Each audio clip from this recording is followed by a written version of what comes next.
मी मयूर आपलं सर्वांचं या व्हिडिओमध्ये स्वागत करतो। या इलेक्शन दरम्यान आपण पाहिलं की महाराष्ट्रामध्ये चांगलं इलेक्शनचं वातावरण तापलेलं होतं आणि या दरम्यान वेगवेगळ्या नेत्यांनी वेगवेगळे नारे लावले।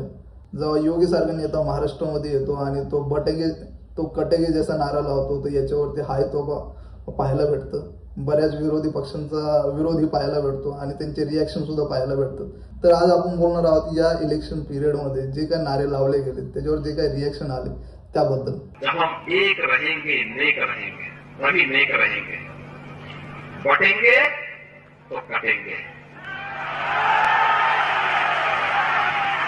आप देख रहे हैं ना, बांग्लादेश में देख रहे हो ना।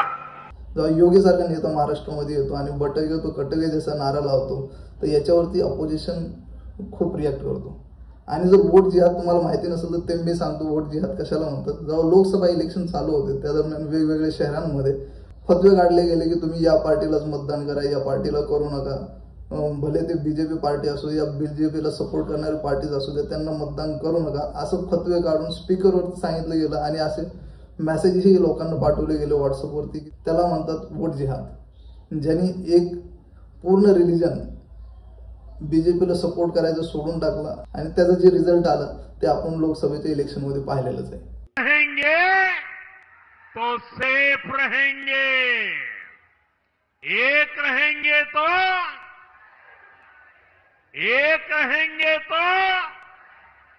जेव्हा नरेंद्र मोदी महाराष्ट्रामध्ये येऊन सभा घेतात आणि तिथं नारा देतात एक हे तो सेफ आहे, त्यावर पण विपक्ष 10 प्रश्न उभा करतो आणि त्यांना असं वाटतं की एक हे तो सेफ आहे याचा अर्थ काय। तुम्हाला काय वाटतं या देशातलं हिंदू या ह्या देशातला व्यक्ती सुरक्षित नाही आहे? ते तर अपोजिशनला चांगलंच माहिती आहे कोण किती सुरक्षित आहे आणि कोण किती वाटलं गेलेलं आहे। आणि त्यावर मला आश्चर्य हे वाटतं की राहुल गांधींनी जी त्यांची रिॲक्शन दिली एक हे तो सेफ आहे, त्यांना कळलं पाहिजे की सेफचा अर्थ काय असतं, सुरक्षित का सेफ। सेफ म्हणजे लॉकर पण असतं आणि सेफ म्हणजे सुरक्षित पण असतं। त्यांनी त्याचा वेगळाच भलताचा अर्थ काढलेला आहे। तुम्ही हा व्हिडिओ पाहिला पाहिजे। ये है नरेंद्र मोदी जी का एक है तो सेफ है। ये देखिए एक है तो सेफ है। मला असं वाटतं की राहुल गांधींनी ना त्यांची डिक्शनरी एकदा चेक केली पाहिजे की सेफचा अर्थ काय असतं, तेव्हा त्यांना कळेल की सेफ म्हणजे काय।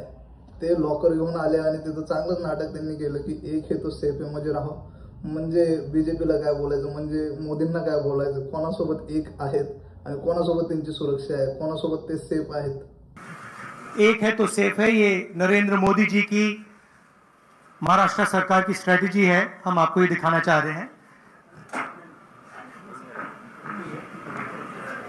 मुश्किल खुलता है ये पकड़िए,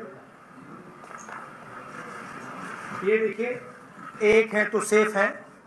आणि राहुल गांधींचे असे व्हिडिओ पाहिल्यानंतर एक हे तो सेफ आहे पण खरंच प्रश्न उठतात की मोदींना काय बोलायचंय आणि राहुल गांधींना काय बोलायचंय। आणि याच्या डिफेन्समध्ये देवेंद्र फडणवीसांना पुढे येऊन क्लॅरिटी द्यावं लागते की भाई ह्या नाऱ्याचा अर्थ काय।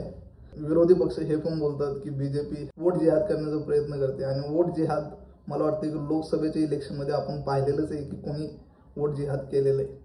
मला असं वाटतं महायुतीबद्दल खूप बोललो, महाविकास आघाडीबद्दल पण आता बोललं पाहिजे। हम बाबा साहब के चेले हैं, बुद्धा के चेले हैं, फुले के चेले हैं, शाहू के चेले हैं, नेहरू जी के चेले हैं, गांधी जी के चेले हैं।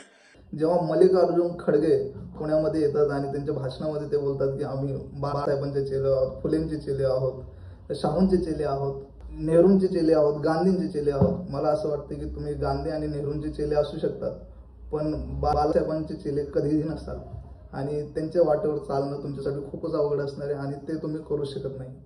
बटेंगे तो कटेंगे, कैसा कटेंगे भाई, कहाँ कटेंगे, क्यों यह शब्द तुमसे आ रहा? तुमसे इसलिए यह आ रहा है कि आप बांटना चाहते हो देश को धर्म के नाम पर, लेकिन ये बात कांग्रेस ने कभी नहीं की। यानंतर खडसे हे पण बोलतात की बटेंगे तो कटेगे जसं नारा द्यायची काय गरज आहे, तुम्ही लोकांना वाटताय जातीच्या नावावर वाटताय, धर्माच्या नावावर वाटताय। पण खडसेंनी हे सांगितलं पाहिजे देशाला की जातीगत जनगणना करायचा विचार कुणी देशासमोर ठेवला आणि कुणी हा विचार देशामध्ये आणलाय। आजपर्यंत ज्या पार्टीने लोकांना जातीच्या नावाखाली वाटलं होतं तेच लोक धर्माच्या नावाखाली एकत्र यायला लागलेत। तर ह्यांच्याकडून बघवत नाही आहे. आणि जेव्हा हे आपलं संभाषण लोकांसमोर करतात तर याच्यावरूनच त्यांची विचारधारा कळते की ते कोणाला वाटायचा प्रयत्न करतात आणि कोणाला एकत्र आणण्याचा प्रयत्न करायला लागतात.